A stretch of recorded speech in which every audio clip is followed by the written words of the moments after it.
सभी को वंदे मातरम।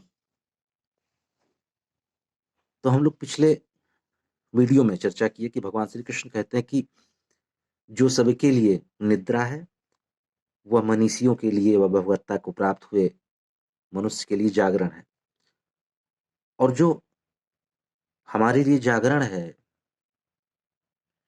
वो संयमी पुरुष के लिए, भगवत्ता को प्राप्त हुए मनुष्य के लिए रात्रि है, निद्रा है। तो इसका क्या अर्थ हुआ? पहले जो लाइन है उसकी अर्थ उसकी विवेचना हम लोग पिछले वीडियो में किए, लेकिन अब दूसरी लाइन जो हम सभी के लिए जागरण है वो मनीषियों के लिए घोर रात्रि है, निद्रा है। ऐसा किस लिए भगवान श्री कृष्ण कह रहे हैं, इस पर चर्चा करते हैं। अच्छा, पिछले वीडियो में मैंने कहा कि भगवान श्री कृष्ण जैसे लोग कोई बात दोहराते नहीं, रिपीट नहीं करते हैं। जो कह दिया सो कह दिया, उस बात को पूरी तरह जानकर होशो हवास में जागृति अवस्था में जो कह दिया सो कह दिया। तो ऐसे लोग जो बार बार किसी बात को दोहराते हैं, शब्द को रिपीट करते हैं, ऐसे लोग आपको शायद ना पता हो, लेकिन फिर भी मैं बता देना चाहता हूँ कि ऐसे लोग जो बार बार दोहराएं किसी बात को, वो उनके अंदर आत्मविश्वास की कमी पाई जाती है। और भगवान श्री कृष्ण जैसे लोग इसीलिए बार बार किसी बात को दोहराते नहीं है, उसको पूरे होश हवास में जागृति अवस्था में कह दिया सो कह दिया। अब उसकी उसका कोई दोहराने की जरूरत नहीं रह गई।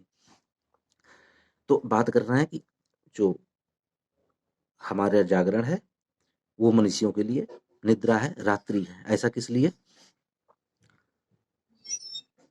हम जो भी कार्य करते हैं, पिछले वीडियो में भी बात हुई, हम जो भी कार्य करते हैं वो निद्रा अवस्था में, यानी मोह निद्रा, क्रोध निद्रा, इन सब निद्राओं से हम भरे हुए व्यक्ति।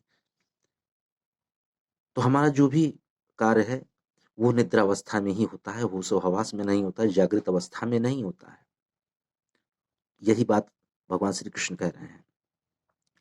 हमने अक्सर भगवान बुद्ध के पीछे, यीशु मसीह के पीछे, भगवान श्री कृष्ण के पीछे, भगवान श्री राम के पीछे, नानक के पीछे, ऐसे कई जागृत जो पुरुष हैं उनके पीछे का हमने गोल वर्तुल, एक चमकता हुआ एक गोल वर्तुल पीछे आपने देखा होगा फोटो में। अक्सर एक गोल वर्तुल होता है पीछे जो चमत्कृत रहता है।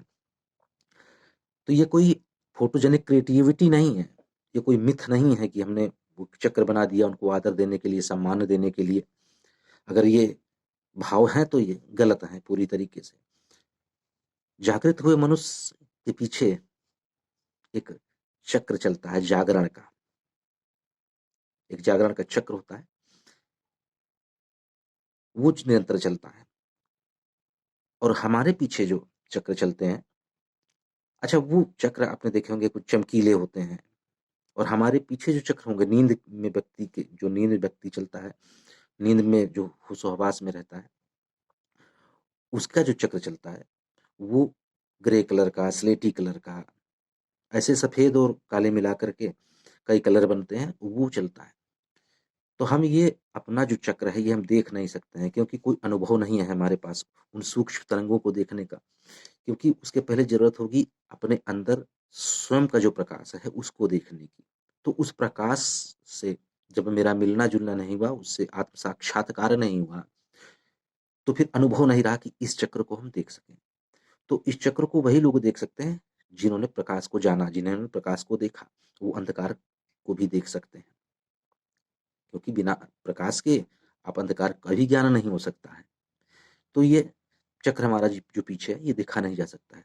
तो 99% जो हमारे चक्र होते हैं, 99% मनुष्यों के पास यही चक्र पाए जाते हैं, निद्रा वाले चक्र पाए जाते हैं। 1% जो बिरले होते हैं, मनीषी होते हैं, विद्वान लोग होते हैं, उनके पीछे वो अलग चक्र पाया जाता है। बाकी हम सब निद्रा में के चक्र हैं।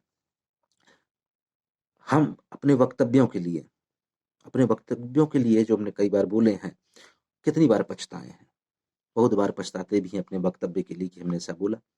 लेकिन हमें क्या पता है कि वो वक्तव्य हमने होशो हवास में दिया था, जागृत अवस्था में दिया था, नहीं दिया था, इसीलिए पछताते हैं अपने वक्तव्यों के लिए। पति शाम को घर आया, पत्नी ने एक बात फिर कह दी, कलह शुरू हो गई। इसी बात को लेकर 25 बार कलह हो चुकी है घर में, इसी बात को लेकर के।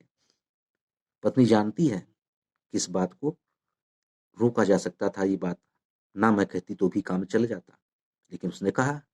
25 बार हो चुकी है, फिर आज कलह 26वीं बार कलह हो रही है। हम कहते हैं हर घर की कहानी है भैया, क्या करोगे?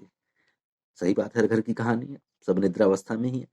तो पत्नी उसको रोक सकती थी उस शब्द को, लेकिन नहीं रोकी, बोल गई। क्यों बोल गई? नींद में थी। कल फिर बोलेगी, परसों फिर बोलेगी, बोलती रहेगी, बोलती ही चली जाएगी। पति रोज वही उत्तर देगा, रोज कलह होगी, 25 बार हुई है, 26 बार हुई है, 50 बार होगी कलह, निरंतर कलह चलती रहेगी। तो हम सब एक निद्रा अवस्था में जो भी छुएंगे, जो भी कार्य करेंगे, किसी वस्तु को छुएंगे, सब निद्रा अवस्था में ही।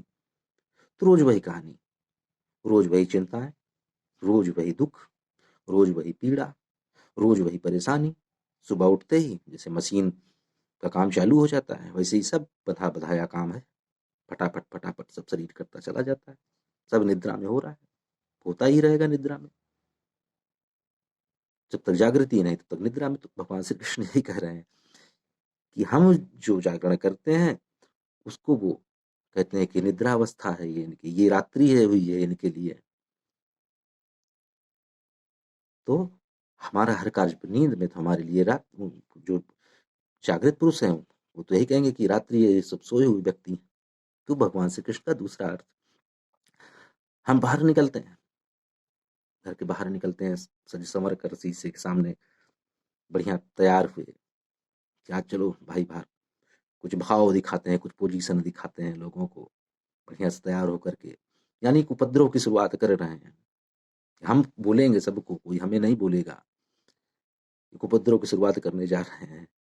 तो बाहर निकले तो कुछ न कुछ उपद्रव तो करके ही आएंगे। तो हम कहेंगे उसने शुरुआत की, वो कहेगा उसने शुरुआत की, क्योंकि सब अपने घर से यही समझ के निकले हैं। और बाद में शायद 4-6 साल 10 साल बाद लगता है कि नहीं, वो वक्तव्य मेरा गलत था। बहुत बाद में जब कभी होश आ जाता है 1 मिनट के लिए, तो लगता है मेरा वक्तव्य गलत था, मुझे नहीं बोलना था। तो हर आदमी घर से निकल रहा है सज संवर करके कुछ करने के लिए समाज में, तो उपद्रव तो होगा ही भैया। सब नींद में है, उपद्रव तो खड़े होने, तो रोज उपद्रव खड़े होते रहते हैं। पूरे समाज में रोज उपद्रव ही होते हैं, इसीलिए होते हैं उपद्रव। एक स्त्री सज कर संवर कर शीशे के सामने बढ़िया मेकअप करके तैयार हो रही है, सब कुछ कि कितना मैं लुभा सकूं लोगों को, कितना आकर्षित कर सकूं। अब उसको ये नहीं पता कि वो शायद धक्का को आमंत्रण दे रही, कोई उसको धक्का मार सकता है, उसको आमंत्रण दे रही है। तो वो बाहर निकली, अगर किसी ने धक्का मारा तो उसने कहा भैया बड़ी अनीति है समाज में, बड़ा दुर्व्यवहार है समाज में, इज्जत नहीं है समाज में, इस तरीके से उसके वक्तव्य हो जाएंगे। और मान लीजिए अगर वो पूरा मेकअप करके सज संवर करके गई भी है और किसी ने उसकी तरफ ध्यान भी नहीं दिया, तो उसके मन में कुछ टूट जाता है, अरे पूरा मेकअप करना मेरा व्यर्थ चला गया, कोई मेरे तरफ देखा भी नहीं।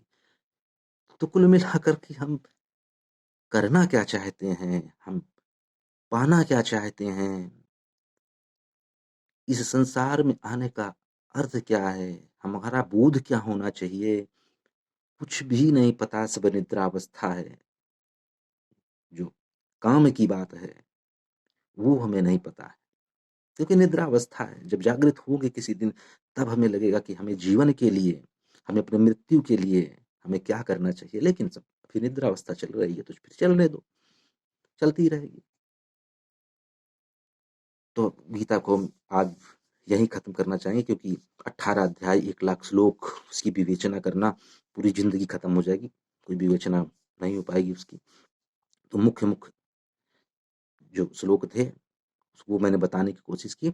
एक अच्छी तरह से आप एक बात समझ लीजिए कि लोग कहते हैं कि जो बाइबिल में है, जो दूसरे ग्रंथों में, वही गीता में है। तो आपको इतना तो समझ में आ गया होगा कि जो गीता में है वो कहीं नहीं है, जो गीता में है वो कहीं नहीं है। गीता एक मनोविज्ञान है, एक युद्ध के लिए प्रेरित करना कृष्ण का नहीं है, ये हर व्यक्ति के लिए एक राह दिखाना, उसको जागरूक करना भगवान श्री कृष्ण ने किया है। तो जो गीता में है वो कहीं नहीं, ये पूरा सत्य है। तो मैं कल केवल भगवान श्री कृष्ण पे थोड़ा सा बोल करके और अपनी बात को ख़त्म करना चाहूँगा। आगे अपने नए वीडियो की तरफ शुरुआत करेंगे। वंदे मातरम।